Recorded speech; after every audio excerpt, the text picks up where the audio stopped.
Estudo 37 de Lucas. Hoje eu acho que eu vou até achar bom a gente fazer estudo online pelo computador, que assim os tomates não cheguem em mim, né? Porque eu sei que às vezes você tem vontade de jogar tomate, que é umas coisas assim muito loucas, né? Então vamos lá. O que acontece aqui em Lucas 20? Nós nem fiz o capítulo inteiro, porque é aquela história muda o tema. Então vamos deixar, a gente vai ter que analisar bem isso aqui porque Jesus já entrou em Jerusalém, ele já espancou o pessoal do templo, né? E agora, vamos dizer, a oposição, os membros da diretoria, começa a bater de frente com ele, porque queria argumento para condenar. Porque Jesus só ia crescendo o número de discípulos, de gente que ouvia, eram multidões, e assim, as multidões iam atrás dele por causa dos milagres, mas aí estava lá ele operou o milagre em um, mas ele pregou para todo mundo. Então, ia aumentando. E os membros da diretoria da igreja, que era na época, né, a judeusada lá, começaram, eles ficaram, assim, procurando aonde pegar para condenar Jesus, tá?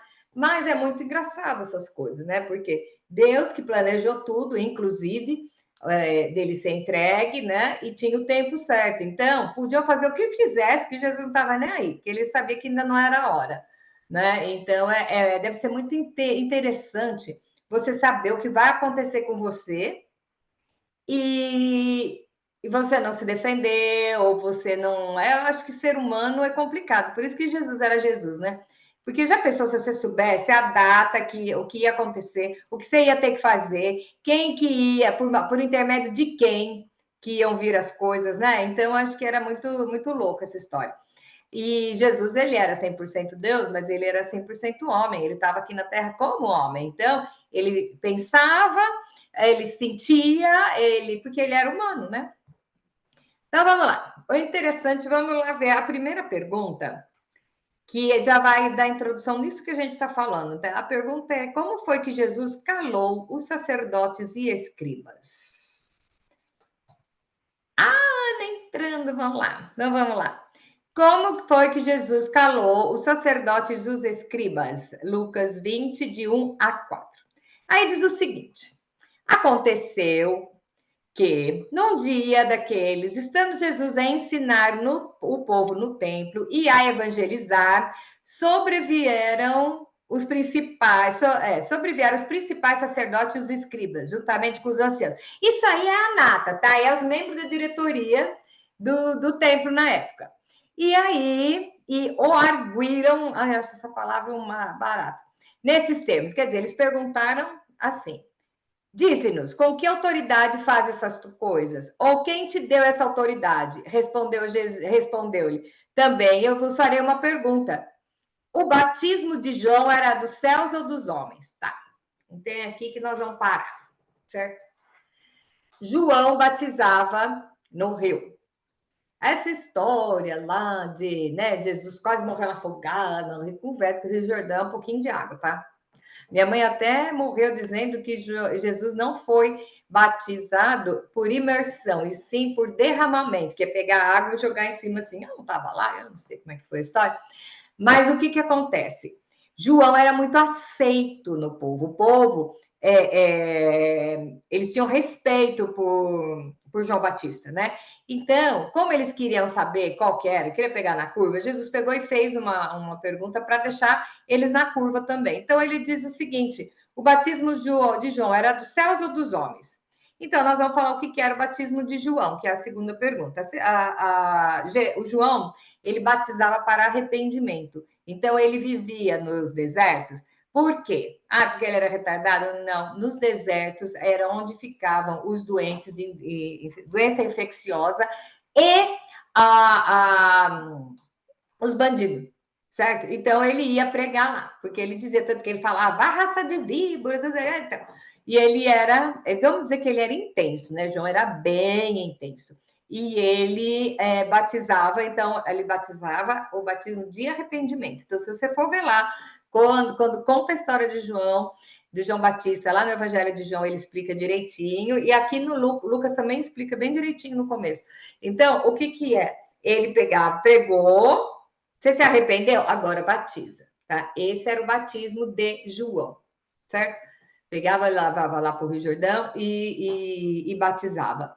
Porém, nós vamos falar aqui agora uma coisa sobre o batismo. O que nós vamos comentar aqui?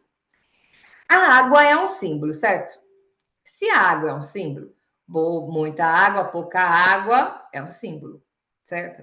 Então, eu não costumo criticar as igrejas pela forma de batismo que elas têm.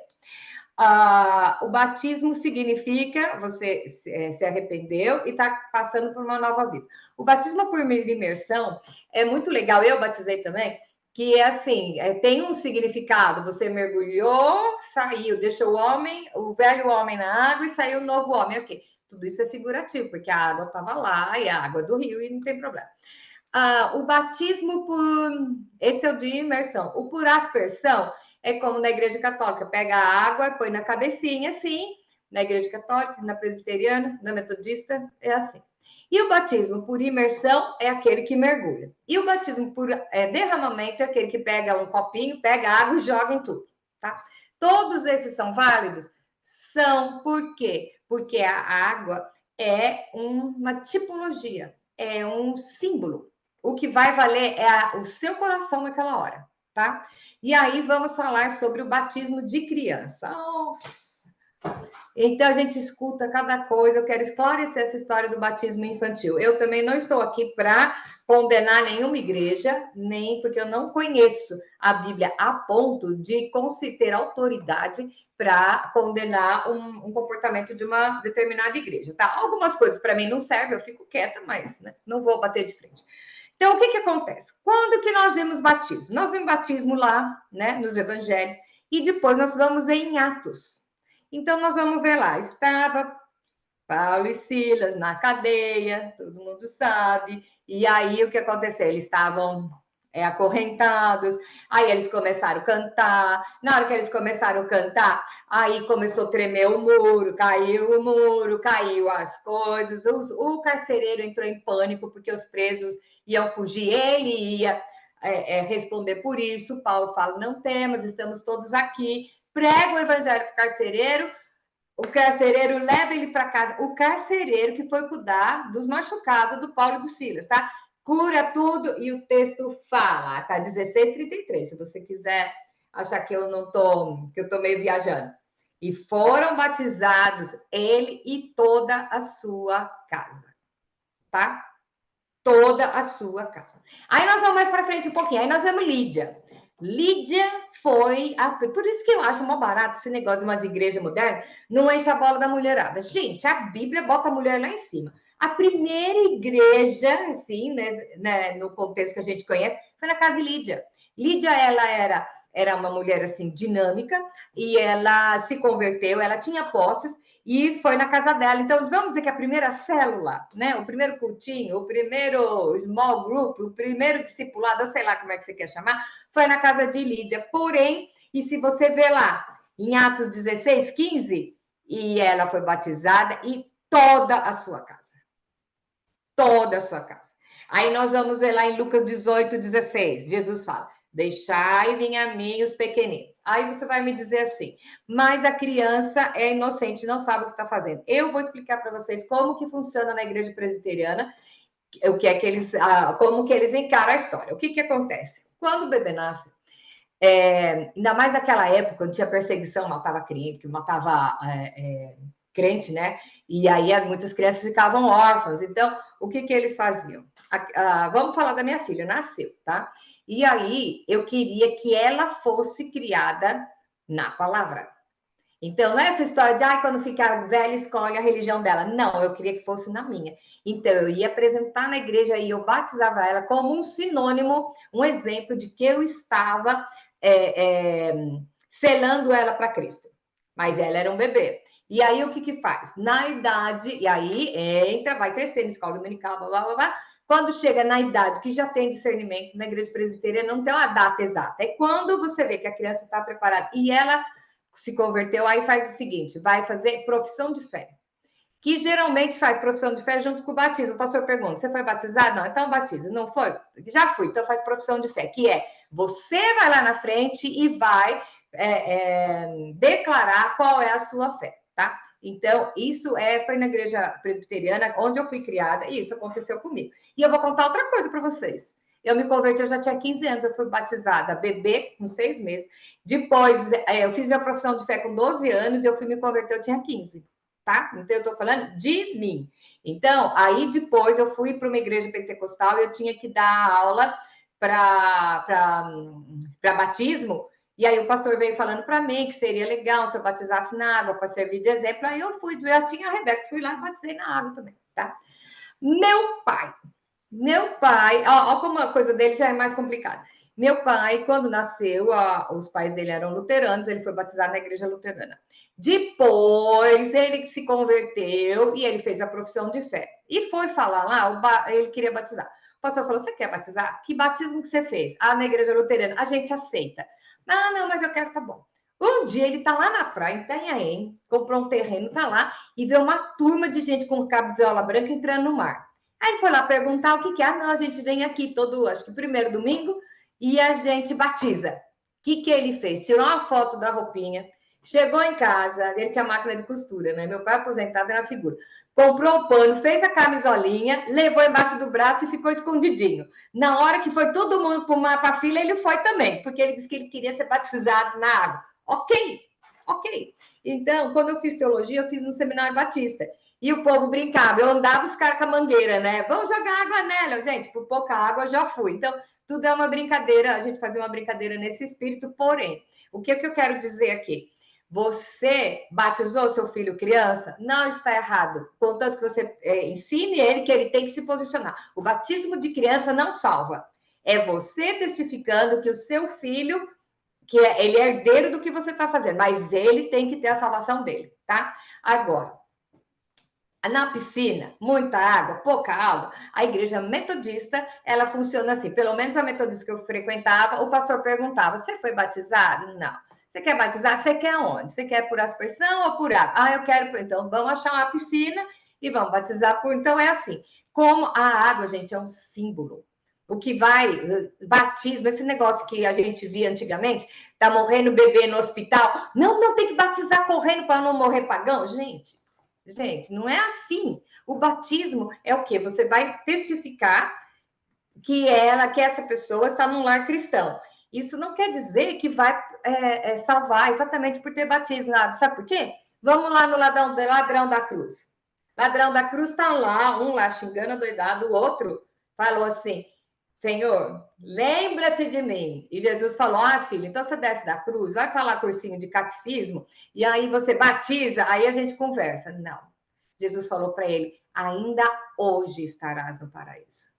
Hoje. Então, o que vai fazer você ser salvo ou não é um significado, é o que você tem dentro. Agora, eu quero mais deixar todo mundo sabendo que eu sou de Cristo. Tá? Então, não é para se esconder. Graças ao Senhor, nós não moramos em país perseguido, nós podemos declarar a nossa fé à torta direita, sem problema nenhum, tá? Agora, se alguém vier, e aí, batiza a criança ou não batiza? Você usa, tem esses versículos que batizavam toda a sua casa, e cada casa tinha criança pra caramba. E Jesus diz: deixai a mim dos pequeninos, deixai vir a mim os pequeninos, porque deles é o reino dos céus. Tá? Então, inclusive, na igreja metodista e batista, na hora do batismo, a gente canta, tem uma música que é com esse versículo, tá? Então, é assim: estou apresentando. Eu batizei a Rebeca, ela tinha 6 meses, tá? E eu batizei, o pastor veio, foi até numa igreja que era perto da minha casa lá, uma igreja presbiteriana também, mas o pastor veio, era metodista, veio, pegou, batizou a Rê, tá. E com 12 anos ela vai fazer a profissão de fé dela. Aí é que ela foi, por ela, tá? Então eu acredito que assim, é como um legado que você deixa, tá? Então eu fiz isso, eu batizei a Rebeca, batizei ela depois com 12 anos, meu marido batizou numa piscina lá, era um batismo numa igreja lá, e é isso aí, tá bom? Então, qual é o batismo de João? O batismo do João era o batismo de arrependimento. Depois nós vamos ver em Atos, batismo de quê? De selar, que é todo mundo da casa, não sei o quê. E depois a profissão de fé. O batismo na idade adulta é quando a pessoa se posiciona no evangelho, tá bom? Acho que está muito explicadinho. Então, vamos lá para a próxima. Pergunta: qual foi a resposta deles e a de Jesus? Ah, voltando aqui, né? O que Jesus perguntou? O batismo de João era dos homens, era dos céus ou era dos homens? E aí, eles arrazoavam entre si e falaram assim: é do céu. Se a gente falar que é do céu, ele vai falar, por que não acreditasse nele? Mas se dissermos é dos homens, o povo todos apedrejará, porque está convicto ser João um profeta. Por fim, aí ficaram esperando o que ia responder. Por fim, responderam que não sabiam. Então Jesus replicou, gente, eu amo essa resposta. Amo essa resposta. Aí o que Jesus responde? Pois nem eu vos digo com que autoridade eu faço essas coisas, gente. Você imagina, aquele pessoal que imagina Jesus, né, de Michelangelo, uma coisa assim, né, varanda, tudo. Gente, Jesus catou o chicote, desceu na igreja, na porta da igreja, pegou e falou, você sabe o que ele falou? Tô nem aí com vocês. Senão eu também não respondo. Então, ele era bem pontual, assim, nessas coisas. Eu acho barato, porque aí ele põe autoridade, ele sabia naquilo que ele acreditava, aquilo que ele dizia. E muitas vezes nós não conhecemos direito a lei, nós não conhecemos as promessas, nós não sabemos o nosso direito, tá? Por isso que às vezes a gente se intimida quando é confrontado dessa forma. Mas ele era Jesus, né? Então, tudo bem. Aí, a pergunta 4, nós vamos falar sobre essa parábola. Então, diz o seguinte: nós vamos ler a parábola e depois nós vamos responder as perguntas. A parábola diz o seguinte: a seguir passou Jesus a proferir ao povo esta parábola. Certo homem plantou uma vinha, arrendou-a a lavradores e ausentou-se do país por um prazo considerável. No devido tempo, mandou um servo aos lavradores para que lhe dessem do fruto da vinha. Os lavradores, porém, depois o espancarem, o despacharam vazio. Em vista disso, enviou-lhes outro servo, mas eles também a esse espancaram e depois o ultrajaram e despacharam vazio. Mandou ainda um terceiro, porém, também a esse, depois o ferirem, os expulsaram. Então disse o dono da vinha: o que eu farei? Enviarei o meu filho amado, talvez o respeitem. E vendo, porém, os lavradores que é razoável entre si, dizendo: esse é o herdeiro, matemo-lo para que a herança venha a ser nossa. E lançando-o fora da vinha, o mataram. Que lhes fará, pois, o dono da vinha? Virá, exterminará aqueles lavradores e passará a vinha a outros. Ao ouvirem isso, disseram: que tal não aconteça? Agora vem as perguntinhas aqui, gente. Estudo dirigido é um barato por causa disso. Quem era o dono da terra? O que Jesus está falando aqui? Quem era o dono da terra? Deus, tá? A terra, aqui que está falando a terra, é aqui o nosso mundo, certo? Quem foram os primeiros servos? São os profetas. Os profetas vieram, falaram e foram. Que Jesus chorou na frente de Jerusalém? Ó Jerusalém, que mata os profetas. Então, os profetas do Velho Testamento foram, assim, apedrejados, foram assassinados, foram perseguidos, ok. Quem era o filho? Jesus. Ele está explicando que aí mandou Jesus vir. E o que eles fizeram com o filho? Com o filho? Mataram. Então, isso aqui, essa parábola, resume todo o plano, o projeto de Deus. Tudo que aconteceu, que aconteceu na Terra está acontecendo ainda. Então, quem era o filho? Era Jesus. E o que eles fizeram com o filho? Tiraram para fora e mataram lá. Tá? E é muito engraçado que nós falamos semana passada, que o mesmo povo que cantou no domingo, ai, vem, Senhor, Hosana, era o mesmo povo, as mesmas pessoas que estavam gritando crucificam no domingo de Páscoa, tá? Então, o filho veio e também foi morto, que é Jesus, tá? E aí, olha o versículo 16, e a pergunta é: qual a atitude do dono da terra? Vamos voltar no versículo 16. Virá, e o que fará, pois, o dono da vinha? Virá, exterminará aqueles lavradores e passará a vinha a outros. Isso aqui está falando do Apocalipse. Ele vai exterminar a terra com todos aqueles que não, o pessoal que está na concorrência, e vai entregar a terra para os salvos. E os salvos não é o membro, não é o metodista, o presbiteriano, o católico, a assembleia, não. É a igreja somos nós. Então, essa terra que veio, que Deus criou e deu para a humanidade, aconteceu tudo isso, o que, que ele vai fazer? Exterminará aqueles lavradores e passará a vinha a outros, tá? Então, é muito interessante a gente saber isso, porque o evangelho é tudo lindo, é tudo amor, tudo amor, tudo amor. Deus é amor, mas Deus é fogo consumidor. De Deus não se zomba. De Deus você não burla. Você não acha que você pode fazer o que quiser, que depois lá no fim dá tudo certo, porque aí você fala, eu amo Jesus e vai. Não, não, não. Hoje nós temos Jesus como nosso advogado. Então, quando Deus olha lá de cima para mim, ele não vê o meu pecado, ele vê o sangue do filho dele me cobrindo, tá? Só que vai chegar um tempo que Jesus vai vir como juiz. Então, vamos aproveitar enquanto ele é nosso advogado, tá bom? Ele mesmo que é o advogado, ele que vai ser o juiz, tá? E olha que não demora muito não, pelas coisas que eu ando vendo no jornal, tá chegando. E ele vem saltando pelos montes. Uhul! Vamos lá. Pergunta 5. A que Jesus se refere quando menciona pedra? Vamos ver aqui. Mas Jesus, fitando-os, disse, continua a responder. Que quer dizer, pois, o que está escrito? A pedra que os construtores rejeitaram, esta veio a ser a principal pedra angular. Todo que cair sobre esta pedra ficará em pedaços, e aquele sobre quem ela cair ficará reduzido a pó. Tem um livro que meu marido escreveu, que fala que Jesus nunca foi pobre. É interessante a gente ver, porque tem umas coisas lá que é o seguinte, veja bem.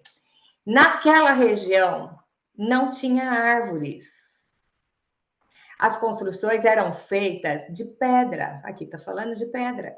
Então, tem uma teoria que é a mesma palavra que falava construtor de pedra, que seria o pedreiro, é a mesma palavra para usar para carpinteiro. Então, dizem que José não era carpinteiro, ele era um construtor, porque naquela região não tem. Primeiro, que aquela região não tem árvore, e segundo, que cada vez que Jesus vai dar um exemplo, ele dá exemplo de pedra. Então, as construções eram de pedra, tá? Mas isso não vem ao caso. Jesus está falando aqui da pedra. Então, vamos lá. Jesus citou e disse, para prestar atenção nesse texto, a pedra que os construtores rejeitaram, essa veio a ser a principal pedra, a angular. O que é a pedra angular? É a coluna da construção. Então, ele está falando, a pedra que rejeitaram é Jesus. Jesus que foi rejeitado, tá? Ele vai ser a pedra angular, a base da construção. É isso que Jesus está falando aqui. É a mesma coisa da parábola anterior, tá? E aí ele fala, todo que cair sobre essa pedra ficará em pedaços.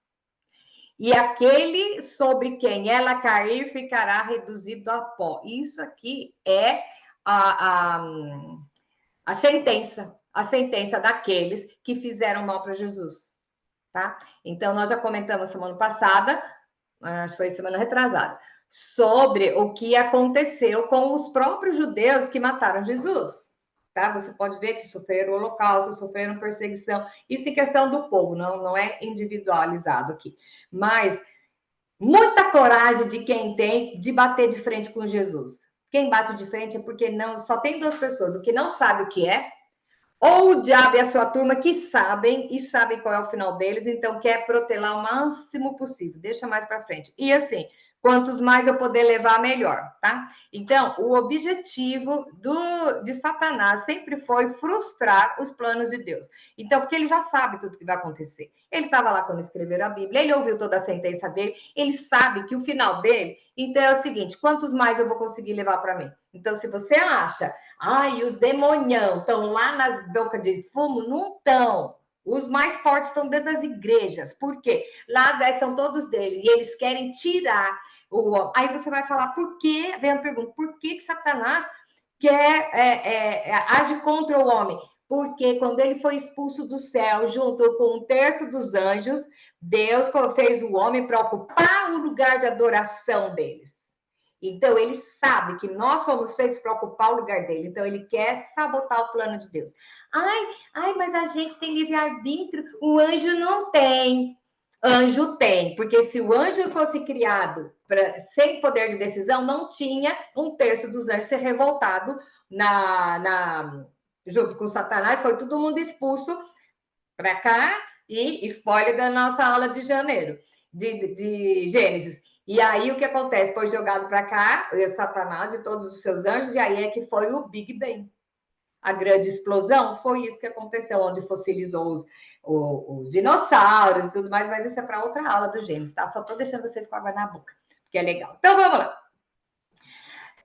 Pergunta 6. Quem eram os infiltrados e o que queriam? Infiltrado, gente, sempre tem infiltrado, tá? Essa palavra é usada para polícia, para investigador, mas é os infiltrados, principalmente no reino de Deus, gente, como tem.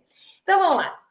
Naquela mesma hora, os escribas e os principais sacerdotes procuravam lançar-lhe as mãos, pois perceberam que, em referência a eles, disseram essa parábola, tá? Mas temiam o povo. Então, eles entenderam tudo, tá? Entenderam tudo. Pensa que é só o povo que entendeu? Não, eles entenderam.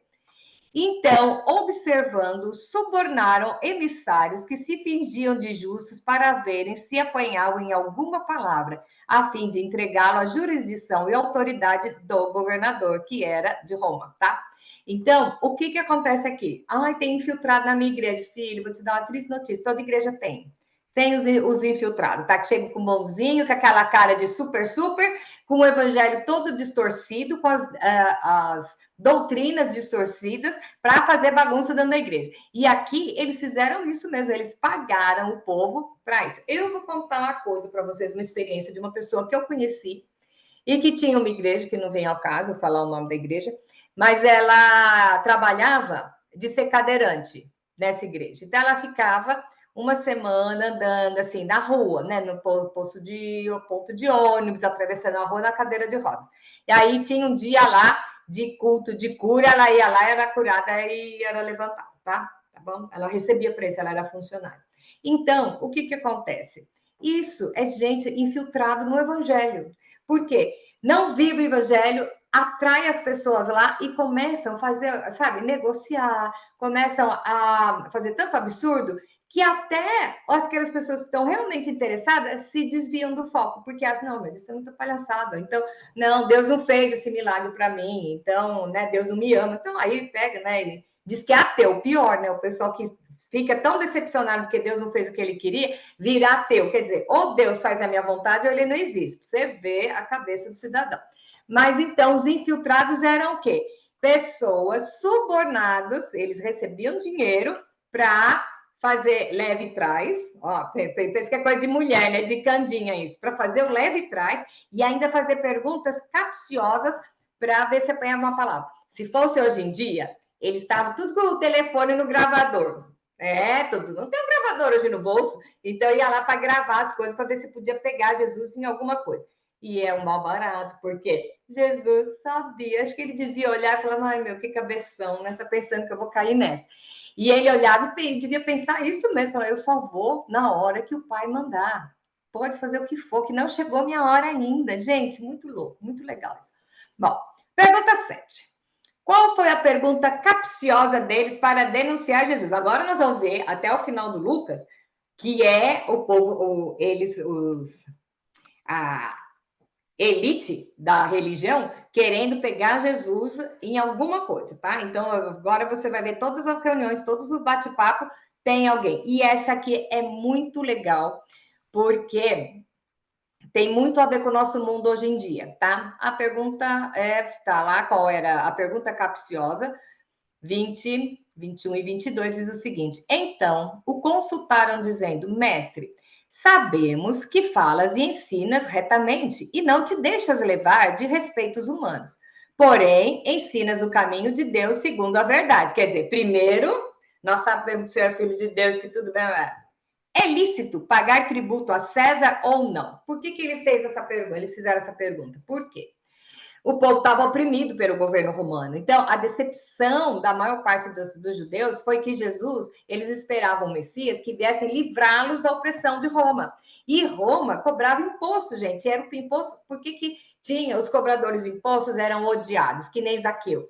O governo romano falava assim: você vai tirar 20%. Aí o resto fica por sua conta. Então, ele cobrava 20% do governo e 50% para ele. Então, era isso que fazia. E então, não era justo. E isso oprimia o povo. Fazer uma propaganda, um merchan. Se você assistir lá o The Chosen, o primeiro episódio vai mostrar isso mesmo, com o Mateus, né? Que ele era cobrador de imposto, como que tinha, mostra que o povo, assim, às vezes não tinha, era muito pesado a carga de Roma, tá? Então, o que eles perguntaram? É lícito pagar tributo ou não? Por quê? Se é para libertar a gente, é para libertar de César. E César era o governador romano. E aí Jesus explica o seguinte: mas Jesus, percebendo-lhes o ardil, pediu: mostra-me um denário. De quem é a esfinge e a inscrição? Prontamente disseram: é de César. Então lhes recomendou Jesus: dai, pois, a César o que é de César, e a Deus o que é de Deus. E não puderam apanhar nenhuma palavra diante do povo, e admirados com essa resposta ficaram quietos. Bom, aí a gente vê gente, os crentes, né? Crente que eu digo é todos os que creem, tá? Porque falou em dinheiro é o maior barato, porque você pode falar em tudo, que todo mundo aceita. Tocou no bolso, mas aí já não concorda, aí já não é para mim. Ok. Você me pergunta, você tem que pagar imposto? Tem, tem. Mas tem. Você não gosta da sua autoridade? Vamos lá. Eu também não gosto de algumas aí. Mas é Deus que institui a autoridade, nem que seja para ensinar o povo, tá? Você tem que ser íntegro. Então, da mesma forma que você não pode roubar no supermercado um chocolate granulado, tá? Você não pode roubar o governo. E que, ainda mais no Brasil, a gente sabe, gente. Eu e meu contador era um caso sério, que ele falava para mim toda vez: não declara, porque você vai quebrar se você tirar nota. E eu falava para ele assim: tá difícil, cara, eu sei, mas eu tinha que testemunhar para ele, provar para ele que eu tirava as notas e nem por isso eu estava quebrada, tá? E era fácil? Não era, não, viu, gente? É difícil. Então, aí você vai me dizer: ai, mas o governo é opressor. Ele é opressor? Você vai lá, você negocia, mas não vem tentando fazer revolução para poder, sabe, não quero pagar o imposto. Você vai ter que pagar de todo jeito. Imposto, gente, não adianta, você tem que pagar. Ah, mas eu não o sistema político está ruim. Então vamos nos movimentar e trocar o governo, tá? Aí sim, mas você não pode simplesmente, eu vou parar de pagar imposto porque o imposto está alto, porque acho que Deus me livra de tudo isso. Bom, eu morava numa cidade onde é a sede mundial dos Hare Krishna, tá? É uma fazenda, a Nova Gokula, é um negócio louco lá. E eles convivem, é fácil saber, né? Porque os homens tudo saia cor-de-rosa e a pintinha na testa, né? Então eu brincava que eles são uns homens que usam saia rosa e maquiado, né? E eu tenho um amigo que casou com uma menina e saiu dos Hare Krishna, e eles são batistas até hoje, então eu dava risada, falava: ela te ama mesmo, porque um homem de saia cor-de-rosa pintado, né? Mas o que acontecia com os Hare Krishna? Ninguém podia vender nada para eles parcelado, porque eles achavam ele compra tudo. Só que, para pagar depois, amanhã Krishna paga, tá? Então, o que tinha de gente que vendia para eles e ficava. Então, comprou agora? Ok.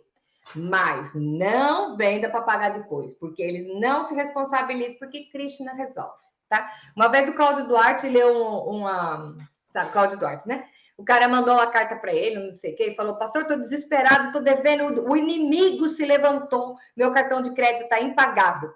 Cláudio Duarte falou para ele: então tá bom, traz o seu cartão aí que eu vou pagar. O senhor vai pagar? Vou. Tudo que tiver escrito lá, inimigo que comprou, eu vou pagar. Mas tá do seu nome, cara, então foi você que comprou.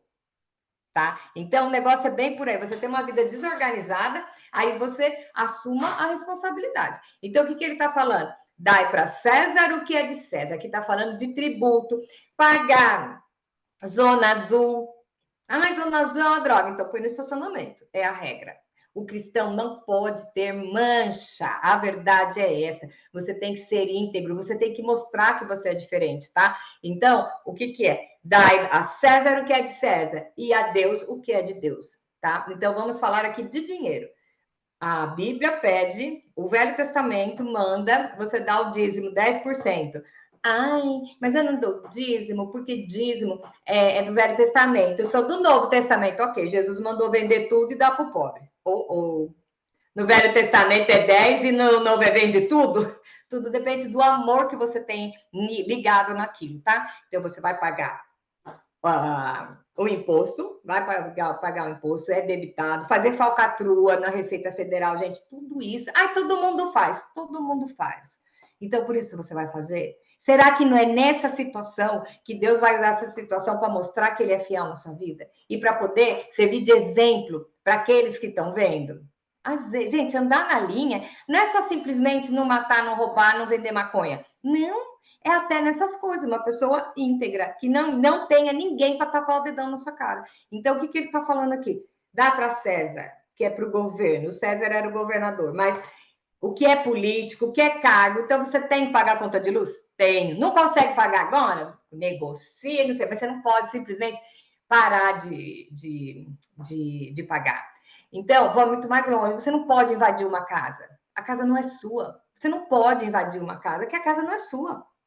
Sabe? Então, sabe umas coisas? Não é fácil. Parece muito bem, bonitinho, vou na igreja no domingo. Não, o que é questão de integridade. Se você tem alguma coisa na sua vida que você tem dúvida de como ser, vai orar e vai fuçar a Bíblia. E você vai ver o que a Bíblia diz sobre isso. Tem coisas que são irrelevantes. Então, tem coisas que são absolutas e tem coisas que são irrelevantes. Então, você tem que ver o que é absoluto. É a lei do Senhor. É a regra do reino dos céus. Saiba que aonde você estiver andando, você está representando a Cristo. As pessoas têm que olhar para você e desejar ter o Cristo que você tem.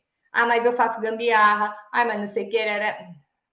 Ó, eu já ouvi, gente, tive que ficar quieta, de gente falar que o primo é muito mais honesto do que os crentes. Duvido que ninguém nunca ouviu isso, tá? Nossa, vive lá na igreja, vive lá na missa, todo dia, você quer e pisa na bola. O meu tio, que não quer saber de nada, é um homem bom, um homem honesto. Gente, é uma vergonha para a gente ouvir um negócio desse. E é vergonha alheia. Então, você tem que ter um comportamento de saber que você está sendo visto como um filho de Deus, um representante, sabe, do reino dos céus, uma pessoa que Jesus brilha em você, as pessoas olham para você e vê o amor de Cristo. E isso é muito fácil você reduzir a um corte de cabelo, uma calça ou uma saia, ou carregar uma Bíblia na mão. Isso vai no seu comportamento, porque uma pessoa que é íntegra em tudo, uma pessoa que rouba um chocolate granulado hoje, amanhã ela assalta o banco, depois de amanhã ela rouba no governo, depende de onde ela está, o defeito é o mesmo, é ladrão. E aí eu vou falar uma coisa meio complicada. Ah, não, mas eu só roubei uma vez. Quantas vezes você precisa roubar para ser ladrão? Né? Né? Então, vamos nos arrepender das coisas que nós fizemos e vamos zerar isso na nossa vida. E eu não estou falando só de roubar, não, tá? São todas as outras coisas. Então, eu vou pagar o dízimo, eu acho mais barato, que dízimo você não paga, você devolve. Então, o que é o dízimo? É 10% do seu ganho. Ah, eu vou pagar todas as contas, depois o que sobrar eu dou o dízimo. Não, filho, você está usando o dinheiro de Deus para pagar sua conta. Tá? Ah, não, mas você tem que ver que dízimo é muito. Já contei para vocês, meu pai era um grande cara, só que tudo que ele falava comigo era tenso. Me chamou, eu botou sentada lá. Falou assim: olha aqui, 1.000 não dá, 900 sobra. Era assim que ele falava as coisas e mandava eu passear. E eu que ficava pensando na minha cabeça, né? E é verdade. Quando 1.000 não dá, você fala, eu não tenho como dizimar, tá? E você faz mesmo assim, abre a janela do céu. E a janela do céu não é que vai abrir a janela e cair dinheirinho na sua mão, não. O quê? O seguro do carro ficou mais barato. Você pegou uma promoção no supermercado. Você recebeu um bônus. Como é que a diferença do imposto de renda que o governo te mandou? Tem um monte de coisa que pode receber. Um monte de coisa. Abre a janela dos céus. Então, eu vou falar. Você não vai gastar tanto com doença esse mês? Não sei qual é a sua realidade. Mas eu digo para você a minha experiência. A gente nem tem tempo agora, mas a minha filha teve a experiência dela com dízimo com 8 anos de idade. Ninguém tira isso dela, porque foi uma experiência dela. E pergunte para qualquer um que teve a experiência de dizimar, de ser fiel no pouco que sobre o muito te colocarei. Tudo isso é palavra do Senhor, tá? Então, vou pagar imposto? Vou. Vou pagar a quem eu devo? Vou. Aí eu devo 1.000 para você. Ah, mas eu não tenho os 1.000. Ah, quem deve 1.000 deve 2. Não. Olha, eu não tenho os 1.000. Tá aqui, eu tenho 10. Vai abatendo, sabe? Seja uma pessoa que ninguém tenha nada para te atacar. Aqui esses caras foram levados de espião, infiltrados, e você pensa que dentro do nosso meio, na igreja que eu digo como um todo, não está cheio de infiltrado? Tá cheio de infiltrado para fazer você derrapar e te envergonhar. E fazer o diabo ir lá para Deus e falar assim: olha lá, sua serva, olha lá como é que ela faz isso, aquilo, tá? Então, o grande barato de Deus é o seguinte: cada vez que a gente aprende uma lição hoje, ele dá oportunidade para você se arrepender do que você fez e começar um novo dia. Então, eu sempre digo: quem sabe hoje é o primeiro dia do resto da sua vida. O que você aprendeu hoje? Ok, vou começar a botar em prática. E você já vai começar a colher os frutos do seu aprendizado. Então, é por isso que nós estamos aqui estudando a Bíblia. Se a gente estudasse a Bíblia só para dizer, ai, você é lindo, vai para o céu, os anjos vêm te buscar, todo mundo queria. Mas na hora que vem a parte de você negar o seu eu, naquela parte de você, isso eu não concordo, na hora que bater de frente com uma coisa que é conveniente para você, só os fortes ficam. Só os fortes, aqueles que não têm medo de ser confrontado com a verdade. E eu vou te contar um outro segredo. Eu li o final do livro. Então, todo aquele que for fiel até a morte, gente, tá lá em Apocalipse, é muito lindo. Ser fiel, não fala ser santo, seja perfeito, não, seja fiel. E eu te darei a coroa da vida. E eu quero, a minha tá lá me esperando. Eu quero como dizia minha amiga, vamos botar umas pedrinhas a mais na coroa, né? Então, é isso que ele quer. Ele quer, quando ele chegar, encontrar a gente tentando. Então, nós não somos santos, nós somos santificados. Nós não somos justos, nós somos justificados. Por quê? Pelo sangue mais precioso que passou por essa terra. Porque ele nem era dessa terra, né? Então, é sempre a oportunidade, olhar para trás, pega agora, senta e veja se você não defraudou ninguém, se não tem alguém que se ofendeu com uma coisa que você falou, se você tem alguma coisa, assim, pendente, de repente você não sabe. Eu digo para vocês que a oração dos corajosos é uma que eu fiz 2 vezes na minha vida, que é orar para Deus, pedindo para Deus me mostrar aquilo que eu estava errado, sabe? O pecado oculto ou aquilo que eu estava errada. As 2 vezes foi me esfregado na cara de uma forma que até doeu, tá? Então, só que é o seguinte, agora eu sei. E se Deus esfregou na minha cara, quer dizer que ele está ouvindo a minha oração. Quer dizer que ele me ama e que ele está me chamando para o time dele. Então, eu sou filha amada. Então, olha que legal você saber que você é corrigido, é porque ainda tem esperança para você. E é nessa que nós estamos, tá bom? Beijo grande para vocês. Semana que vem tem mais.